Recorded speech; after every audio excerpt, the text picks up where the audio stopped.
तुझे मैंने कितनी बार मना किया है लंगड़े कि मेरी दुकान के सामने और इस एरिया में ठेला मत लगाया कर। मेरी दुकान पर आने वाले लोगों को परेशानी होती है। राजेश ने हाथ जोड़कर कहा, साहब, मैं इस जगह पर 5 साल से ठेला लगा रहा हूँ। आपकी मिठाई की दुकान तो कुछ महीनों पहले ही बनकर तैयार हुई है। अगर 5 साल से इस जगह पर ठेला लगा रहा है तो क्या तू इस जगह का मालिक हो गया? हाँ, क्या तूने ये जगह खरीद ली है?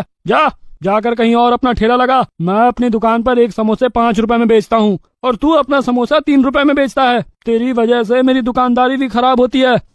साहब, मैं अपाहिज पूरे दिन में 30 या 40 समोसे ही बना पाता हूँ, क्योंकि ज्यादा देर तक खड़ा नहीं रह सकता। पूरे दिन में 60 या 70 से ज्यादा नहीं कमा पाता और कभी कभी तो एक समोसे भी नहीं बिकता। भला मेरे समोसे बेचने से आपकी दुकानदारी में क्या फर्क पड़ता है? राजेश की बात सुनकर नितिन का गुस्सा 7वें आसमान पर पहुंच गया और उसने एक चाटा राजेश को जड़ दिया। बैसाखियों के सहारे खड़ा राजेश चाटा पड़ते ही नीचे जमीन पर गिर गया। चलने के लिए पैर नहीं है, लेकिन हाथ भर की जुबान कैसे चलाता है? इतना कहकर नितिन बुरी तरह से राजेश को पीटने लगा।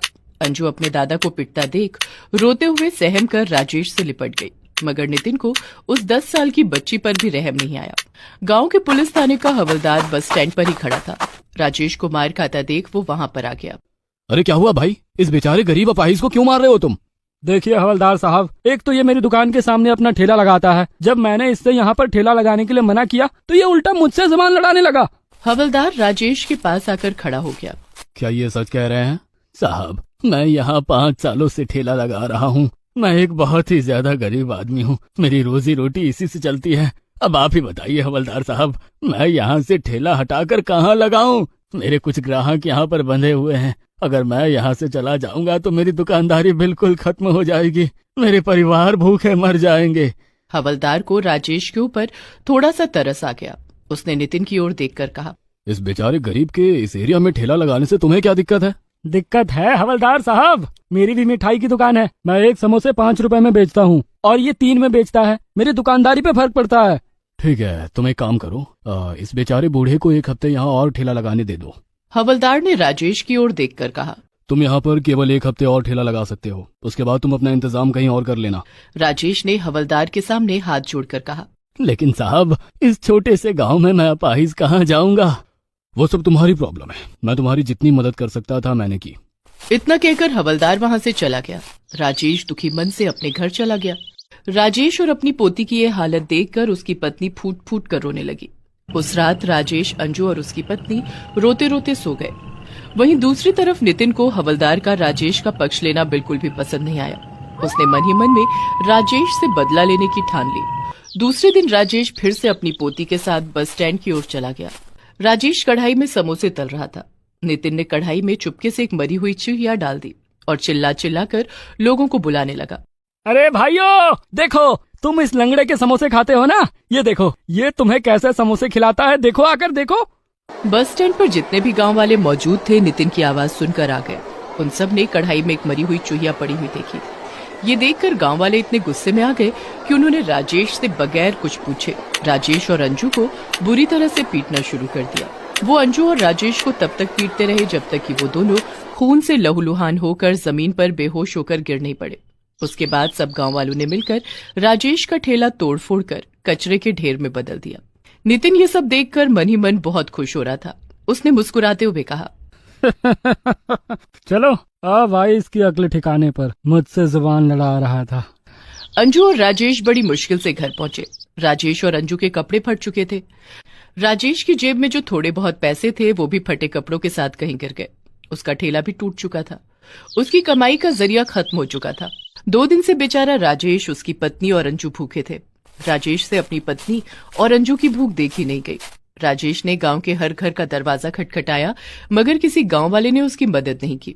थक हार कर राजेश एक पेड़ के नीचे बैठकर अपनी झोली फैलाकर अपनी किस्मत पर रोने लगा। हे भगवान, अब मेरी पत्नी और मेरी फूल जैसी पोती का क्या होगा? मैंने तो जैसे तैसे अपनी भूख को बर्दाश्त कर लिया, लेकिन मुझसे अपनी पोती अंजू की भूख बर्दाश्त नहीं होती। अब और कितने इम्तिहान लेगा तू?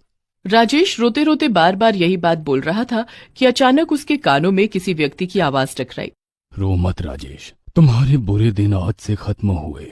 राजेश चौंक कर इधर उधर देखने लगा, मगर उसे कोई भी दिखाई नहीं दिया।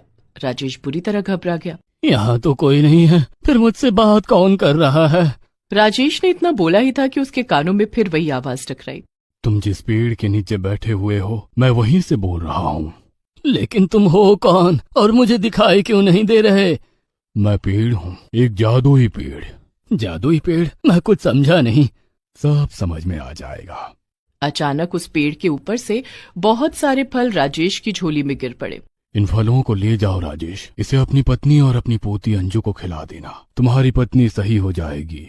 दरअसल राजेश जहाँ पर रो रहा था, उस पेड़ पर एक अच्छा देव रहता था जो राजेश की बात को सुन रहा था। राजेश उन फलों को लेकर अपने घर पर चला गया और उसने सारी बात अपनी पत्नी को बताई। उन सब लोगों ने 2 दिन बाद पेट भरकर खाना खाया।